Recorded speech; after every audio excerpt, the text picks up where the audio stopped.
Here at the Ostium Network, we pride ourselves on having the most advanced technology 100% of the time, even when it comes to quantum computing. A lot of teraflops need to be computed daily, which means terawatts of energy and electricity. But we are on the eve of the 22nd century, and we only have one planet to call home for the Ostium Network, so we want to make sure we're getting all our power from renewable sources. That's why we use Arcadia Power. It's a free way to support clean energy while saving money on your power bills. And with the amount of energy we use, the Ostium Network is saving a lot of money, let me tell you. So why not join us? Become one of us. Head on over to arcadiapower.com/ostium-podcast. It takes 2 minutes to sign up, and Arcadia Power will even help you find ways to save on your power bills. Plus, you get to pick if you want to go all solar or wind power. They even have graphs and shit to show how much you're saving and how much you're helping the planet. That's arcadiapower.com/ostium-podcast. And just for signing up today, you'll get a $25 bill credit. So what are you waiting for? Head on over to arcadiapower.com/ostium-podcast and sign up now for clean, beautiful power and consider yourself an honorary member of the Ostium Network. Please note this does not mean you are actually part of the Ostium Network, and the Ostium Network is not required to provide any support, financial or otherwise. Have a nice day.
That meal was exquisite. The quintessential cliche, a meal fit for a king. And I was full, satiated. I didn't want another bite. I tried to remember a meal on par with this, and the first thing that comes to mind is that lunch Monica and I had in Cavello. Yeah, that was a good meal. Almost as good as this one, except with different people. And would I be okay sitting here in this strange place with Monica? Or Dave and Monica? The three of us? After everything that's happened between me and her, after everything she did to me, and everything that happened after, with her, and to me, would I still want her here, with me right now? In a heartbeat. Dave took a while to find some dessert, which was fine by me. I needed to make some room in the stomach region, if you catch my drift. When he came back out eventually, he had a tray of flan. I couldn't help laughing. We were in a magical place that, to the best of my knowledge, didn't exist anywhere in the known world. And after enjoying a truly out-of-this-world steak, although that may have had something to do with my not having had something as good as steak in a really long time. Plus, we were no longer in the known world, seeing the final course, the pièce de résistance, the dessert to end all desserts, flan. Well, I guess it makes perfect sense in a way. The actual Rock of Gibraltar is part of the southern coast of Spain, where flan is as common as paella and flamenco, right? This may be a different Rock of Gibraltar, an alternate one, perhaps on another plane of existence, but the Spanish influence is still there, that's for sure. Dave had this worried look on his face when he came out from the kitchen, like he'd just found a human head in the... Well, let's just not go there. It still hasn't been long enough. As if he'd just seen a ghost. Is there something wrong, Dave? Was the flan hard to find? He takes a while to respond. His mind is clearly on something. The eyes aren't focused, glazed over. What the hell happened in there? Dave? He snaps back to attention, looking at me. It's It's the food. I noticed something weird with it. That's when alarm bells start ringing for me. What do you mean? What we just ate? Am I about to get fucking food poisoning? No, nothing like that. At least I don't think so. No, it's not that. I'm definitely sure it isn't. It's just bloody weird. I saw it when I was cleaning up, throwing away all the packages the food was in. It was all perfectly organized, everything was packaged, and on all those packages was an expiry date. Oh shit. You missed that? It was expired, wasn't it? No. You see, that's the thing. They're not expired. Absolutely not. They're a long fucking way from expired, in fact. Oh? That's what? Really? Yeah, but get this. I'm not just talking about a few months from expiring, or even a few years. What? How about 80 years? What the fuck? No. I'm being serious. And how the hell can you tell? That would be like in the year 2100. Don't they just have double digits for that year? No, mate. The entire date is printed on the package. No fucking way. He stares at me then, angry all of a sudden. Follow me. I follow him into the kitchen and he opens the refrigerator and steps back, waiting. I take him up on the offer, reaching in and grabbing a mysterious package of brown meat. Another steak. Different marinade. And there's the expiration date printed on the packaging, clear as day. May 22nd, 2103. I can't believe what I'm seeing. Holy fucking shit. Minutes pass, then more. I'm sorry, Dave, for doubting you. It's just so hard to believe. I know, mate. Couldn't believe it myself. Okay, good. I turn to him. We good? Yeah, BFFs. Smashing. So, where are we headed next? He turns serious suddenly. Why are you asking me? It's okay, I don't mean anything by it. You know as much about this place as I do. Maybe, I don't know, maybe I want to take a step back from always being the first one through the door and making all the decisions, calling all the shots. Monica was great at getting shit done, but I was always the one that had to take the first step, make that first choice. I want to let someone else lead for a change. Dave breaks into a smile. Okay, mate. Just follow me then. I've got a few ideas. First, we start by having a look at all the buildings in the vicinity. Find out what they all are, what they're like, what's going on inside. I think that should give us some starting thoughts about what is actually going on in this bloody strange place. That sounds fantastic. Amazing. Brilliant. Yeah, that too. No, I meant good. As in, glad you're happy with the idea. Oh, right. A Britishism. Rightio, let's get a move on then. Right behind you. He leaves the kitchen and I put the package of meat back in the refrigerator on top of all the others and close the door. It gives a nice sucking sound, airtight. I look at the row of refrigerators along the wall and then the others. Then I turn to the other end of the kitchen and see more, and other units that are probably freezers. There's a lot of fucking food here, more than you'd need for a rainy day. And with those ridiculous expiration dates, I don't know whether to half believe or just prepare myself to be near the bathroom for the next day or two. No, if I'd have to guess, I'd say this is enough food for a decent-sized group of people for something like the end of the world.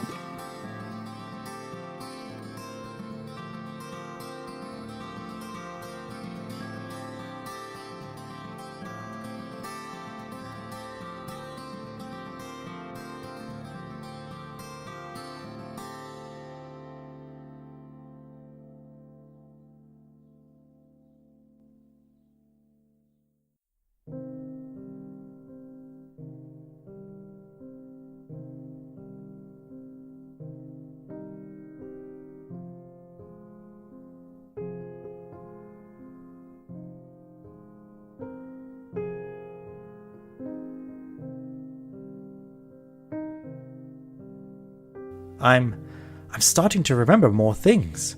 Lots of things. About here. About being here with others. With friends. With my mum. In this place. This other Gib. This alternate rock.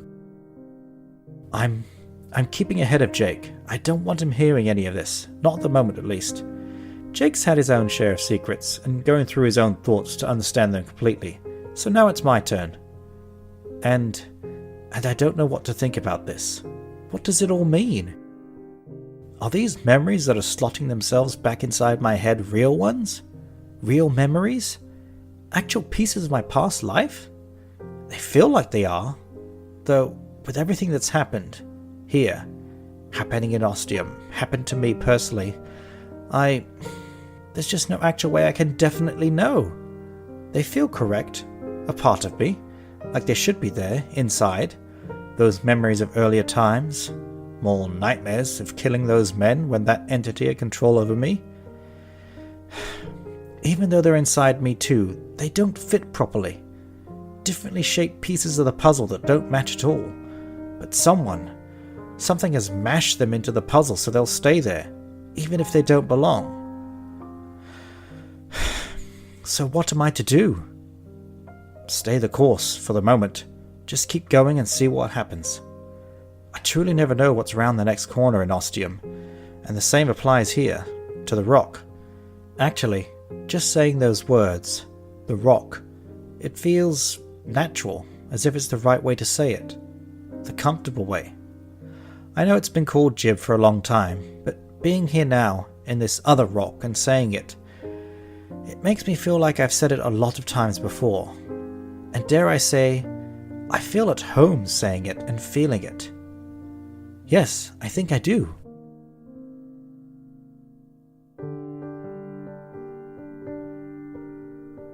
I have a vague idea, a vague sense for where I'm going. It's nothing as elaborate and detailed as those infrared maps Jake and Monica had in their heads. This is more intuition-based. A sense and feeling for where things are, where they're supposed to be. I suppose you'd call it a spidey sense? Didn't Jake have something like that happen to him right in the beginning? When he was first trying to find Ostium? I think I remember hearing him talk about being outside a Starbucks, in a car park, honing in on Ostium, or something. Well, that's what this feels like, for me, right now. I have a strong sense where certain places and buildings are, possibly because they're connected with these new memories that are being shoved into my head. Anyway, I'm not telling Jake what's been going on with me. Not yet. There's just too much happening with my thoughts and feelings and all that. I want to understand it all first, before I let Jake know what's going on with me. So that's why I cross the street with Jake in tow, stopping at the first building that's there. We find the front door and go in with no problem. 15 minutes later and we're all done. The bottom floor had a reception area, a waiting room and some offices. Upstairs, and there was a lift, but we both decided we needed some exercise after ingesting all those calories, are 4 doctors' offices with a full range of equipment and amenities. Fuck knows what it all does, but there's a lot of tech up there that makes me think this must be the equivalent of what a hospital is in this place. When something happened to you, whether it was a skinned knee or a broken arm, this is where you came to get help. They could do it all. If you needed a plaster, or a set of x-rays, or an MRI, they had the machinery and the ability to get the job done. We're outside now. Jake's walking around a bit, taking in what he's just seen in the building, and also having a look around. Getting a feel for the place, I suppose he'd say. And it's at about this time that a new memory falls into place in me old noggin. It's hazy, dreamlike, but I know it's me, from my life, my past. I can remember being in one of those hospital rooms, sitting on the bed, talking with the doctor, I presume. I'm in one of the hospital gowns. Must have been having stuff done to me. Can't really remember what. I remember talking to the doctor, telling her about myself, my medical history and stuff. It's still not that clear, but I feel comfortable, relaxed. So what I was going through must have been alright.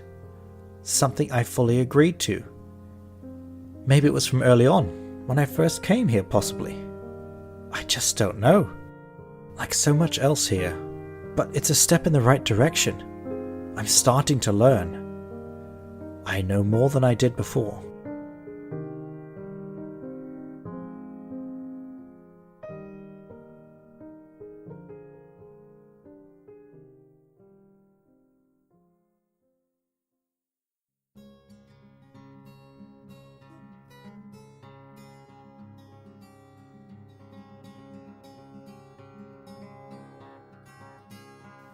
This feels good. Really good. Great, in fact. I know, it's not really that big a deal, but I meant what I said earlier when I told Dave how I felt like I'd been running the show and calling the shots since I set foot in Ostium, I guess. Monica is more accurate. She's still out there technically somewhere, so there's always a chance we'll meet again on some sunny day, an infinitesimal chance. Monica was awesome in many ways, and in the many things she did for me and with me, for us. I've had time to think about it quite a bit. I'm obviously not happy with what she was doing to me, but I can also see where she was coming from, with Steve being her son, a parent looking for her child. It supersedes everything. I understand that. I've not forgiven her. I'm not over it yet, not by a long shot, but in time, the wounds will heal. And now I'm getting to step back a bit. I know, it doesn't seem that big of a thing, really, letting Dave take the reins and decide on where we're going, in this place that neither of us knows anything about. But it kind of is a big deal for me, personally. It's allowing me to relax and not worry so much. Not that I was that much before, but it's felt like my foot has been on the throttle from the beginning. And that's because I've wanted it that way. That's how I am. I deliberately put myself in those positions because that's how and where I like to be. That's where I thrive, so to speak.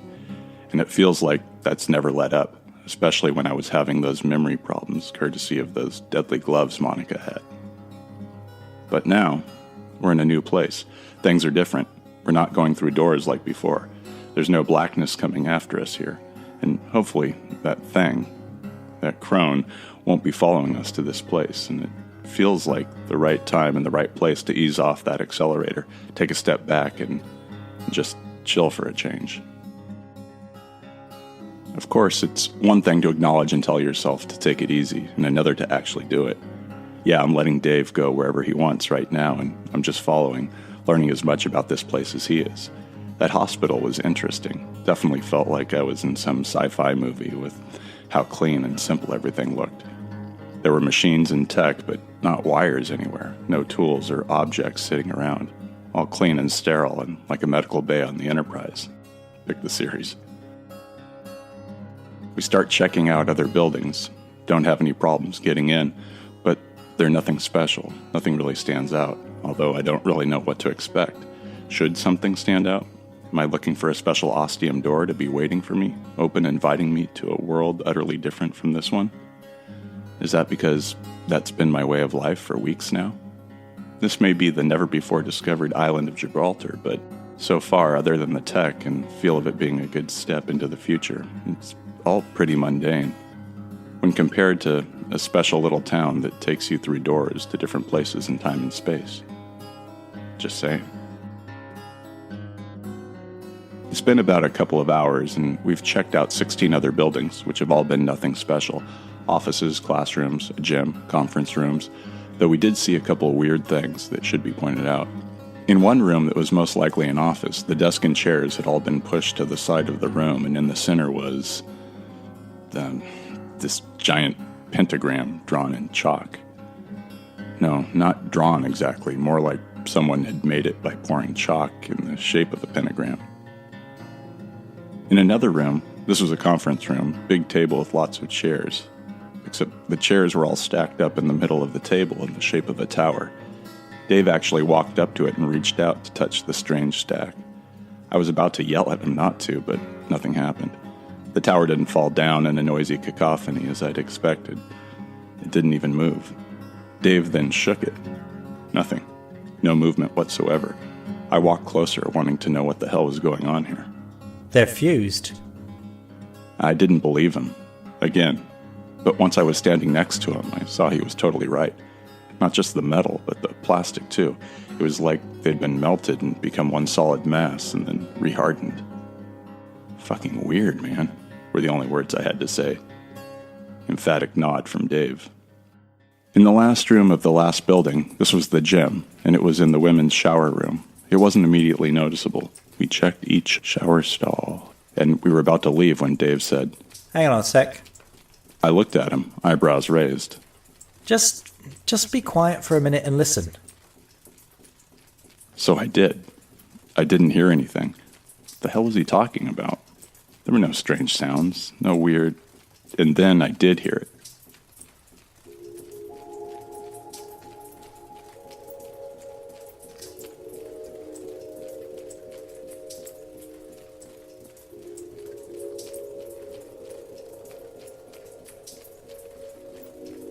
It was the showers, the shower heads. They were all dripping. A drop every few seconds. Nothing special except that all 12 showers were dripping.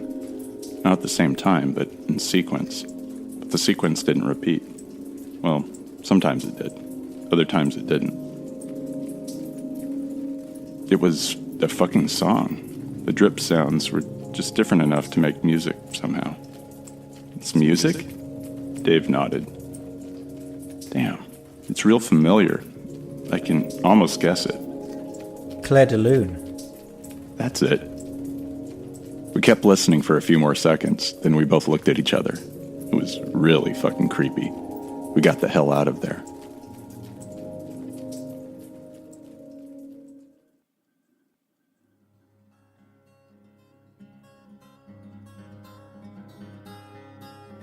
And now we've crossed the street and we're headed to what looks like townhouses?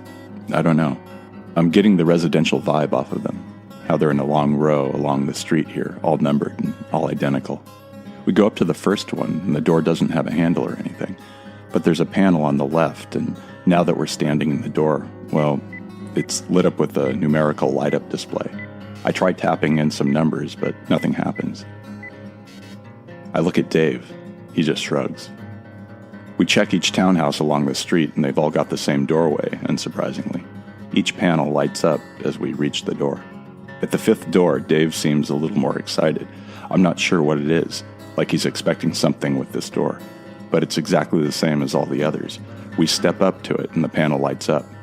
Tell you what, I want to try something here. You watch the door and let me know if anything happens. Sure, I say, willing to try anything at this point. Fuck all that's happening. I watch the door like I'm playing a game of GeoGuessr, impatiently waiting for something to materialize, some sign that I recognize. Why, thank you, yes, that was a good callback. I thought so too. And as I'm joking around, there's an audible click and the door pops open, just like that. I give Dave a look that you can probably easily imagine, but let me put it in perspective for you. It's that look you give your favorite band when you're seeing them live for the first time and you won front row seats for free. He wiggles his fingers at me and says, "Magic hands, mate." Then he steps in front of me and walks inside.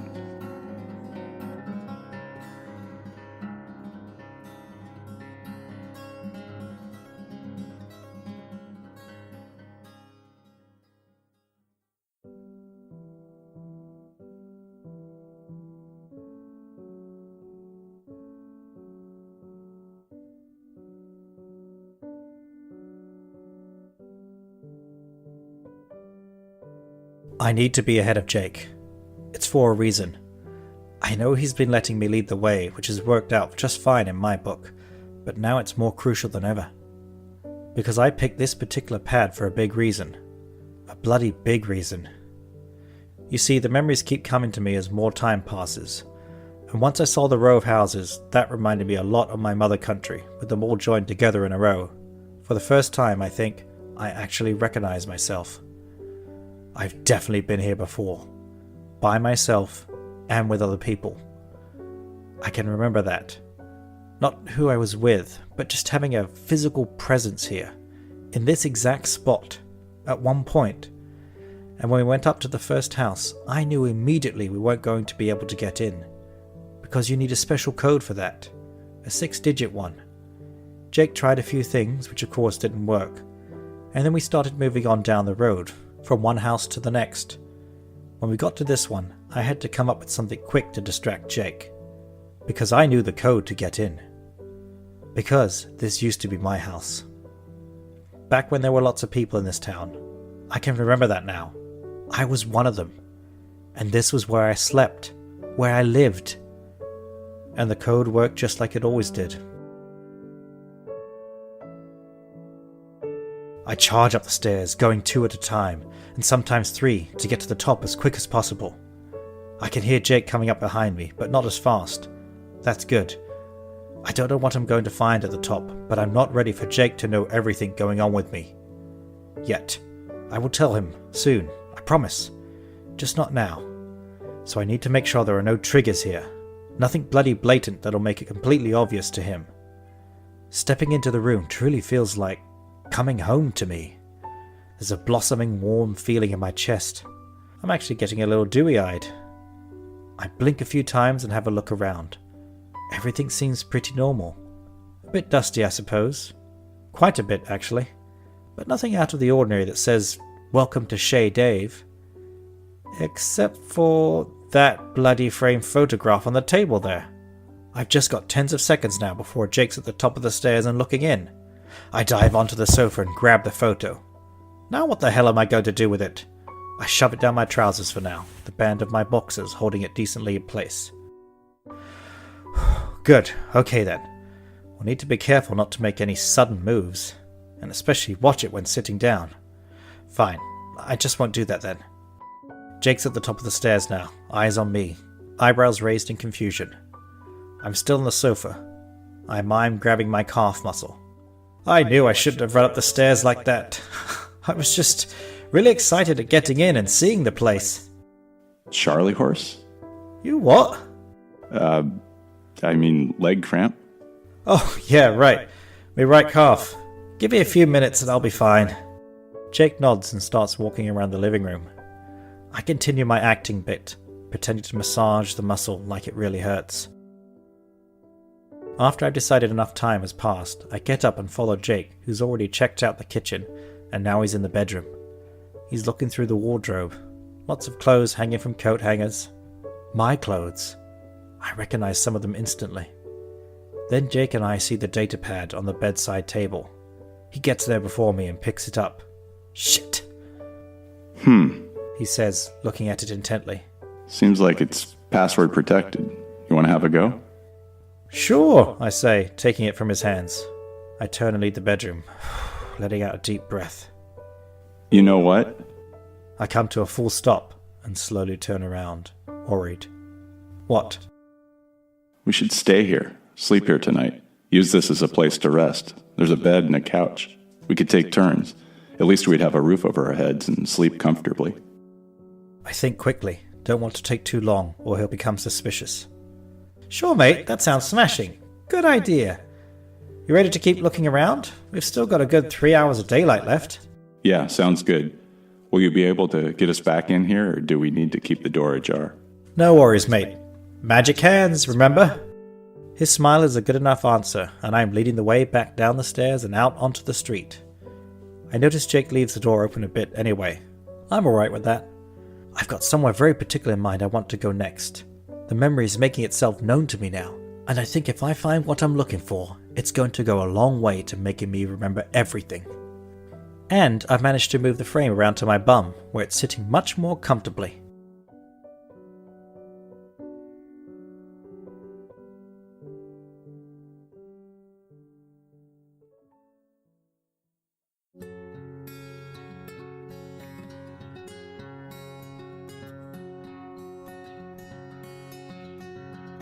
It's funny how one's outlook to the day can totally change when you know there's a soft piece of furniture waiting for you come nightfall. I didn't really know where we were going to sleep tonight. Pretty much everything we've seen so far has been hard chairs and hard tables and hard floor. This changes everything. Well, not really, but it makes things a lot better. Since we're going to be here for the indefinite future. Having a place to stay. What is it they say that the requirements for survival are? Water, food, and shelter, in that order. Check, check, and check. I feel like something's going on with Dave. I don't know what it is, but the longer we're here, the weirder he starts to act. Like the way he ran up those stairs. He gave me an excuse, and I knew it was an excuse. The lie was painted clearly across his face. So, what's he covering up? Apparently he knows something I don't, and it's big enough that he doesn't want to tell me. Well, I definitely know how he feels, so for the time being, I'm going to give him the benefit of the doubt and see where he takes us next. That's another thing I've worked out about Dave. At first he was just checking out buildings, but somewhere along the way he found his path, and knew where he wanted to go next, just like now. I don't know if he realizes it, but we're going past buildings we haven't checked yet. He's got a destination in mind, and I'm just going to go with it. And here we are, a nondescript building, unassuming, one like any other. The door is unlocked, like the others too, and we step inside. There's a sort of waiting room with a couch and a couple chairs and a desk. It feels like a waiting room at a small-time doctor or a dentist. But there's something off about it. Something not... Oh. Dave's seen it right away and is already standing in front of another door that grants one access to the next room. The one where the assistant comes in to bring you back to go through a normal opening. Here it's all about security and whether you're allowed back there or not. This door is also unlocked. So much for security. And Dave's already through and making his way down the hall. I have to speed up to keep close.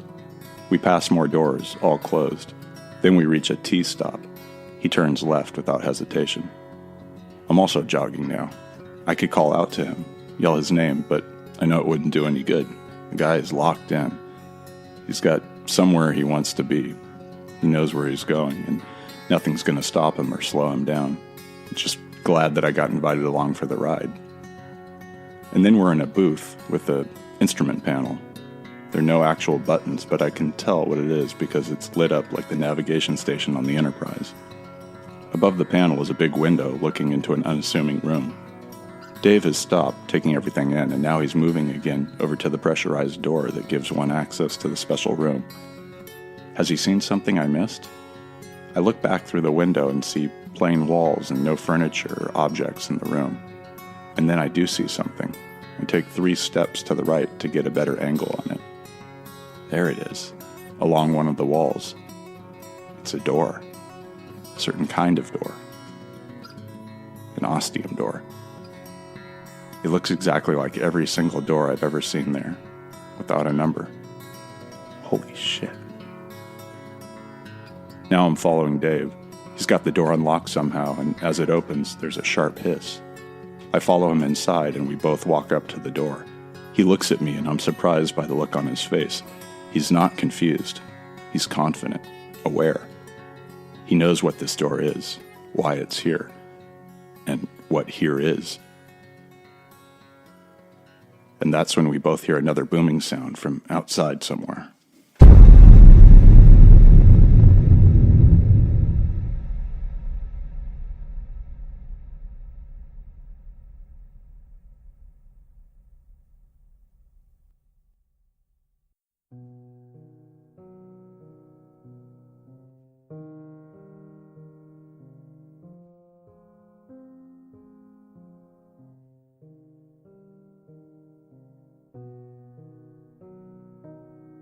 Okay, Dave. Time to spill the beans? What? I know you know what this place is. I don't. I don't have a fucking clue. And that thing right there? He points to the door. It's really scaring the crap out of me. So what the hell is going on here? And how do you know about it? I take a long, deep breath.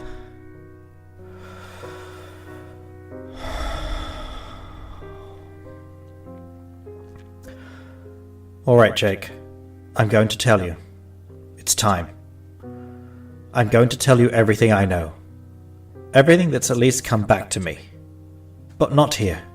What? Why? It holds too many memories for me. This room, this place. Let's go back to the house.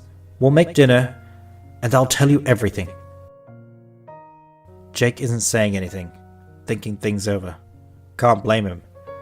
Then his frowny face clears, and he gives me a nod. But you're gonna have to show me how the hell we get out of here, because I'm totally lost. He's smiling now, which is good. It makes me smile. Okay, mate, follow me.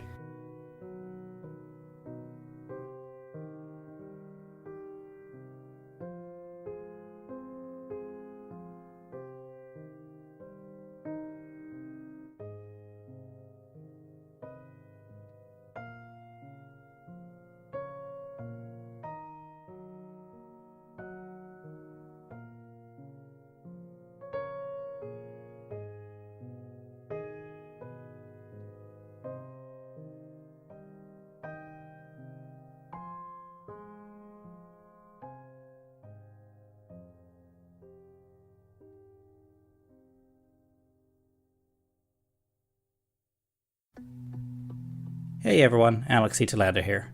Every day now there's something on the news about climate change. Whether it's big corporations, small towns, entire countries, or indigenous groups affected. It's across the entire globe and we're all involved. But there are times where it feels there's only so little we can do. We recycle as much as we can, we pay attention to where we shop and buy what we need, but ultimately we end up feeling pretty helpless. Arcadia Power is a place where you can make a difference. If you sign up for Arcadia Power, you can feel good knowing that 100% of the energy being supplied to your home, whether you rent or own, is being supplied by clean, renewable sources. I was using PG&E before and thought it was going to be a hassle to switch. It wasn't. It was so easy. I even got to pick what type of renewable energy I wanted. I went with wind power, and each month I get to see a graph with a breakdown of my renewable energy usage and my clean impact. All the information you need is at arcadiapower.com/ostium-podcast. I know it's not a lot, but I will fully admit I feel a little better about myself now, knowing I'm doing what I can to help fight climate change. And now you can too, just by signing up. Plus, you'll be helping support this show too. So, win-win. Just head on over to arcadiapower.com/ostium-podcast. This episode was written and produced by Alex C. Telander. The voice of Jake is performed by Chris Fletcher. The voice of Dave is performed by Alex C. Telander. Sound effects are courtesy of the wonderful people at freesound.org. The music featured in this episode, all from the Free Music Archive, is Dr. Turtle's Maggot, Rocinante's Lament, Flies on the Prize, all by Dr. Turtle, American Crow, Great Egret, Kestrel by Chad Crouch, and the version of Claire de Lune is by Poddington Bear. Did you know there are many ways you can help support Ostium? You can tell a friend about the show, or talk about Ostium on social media. You can leave us a review on iTunes, and let us know, and we'll send you a free sticker as a thank you. And if you really want to help us out, you can support us on Patreon at patreon.com/ostiumpodcast, where you'll get access to a whole bunch of bonus content, like outtakes, the Ostium Files, and even early access to new episodes. So check it out at patreon.com/ostiumpodcast. Thanks so much for listening, and we'll see you in 2 weeks.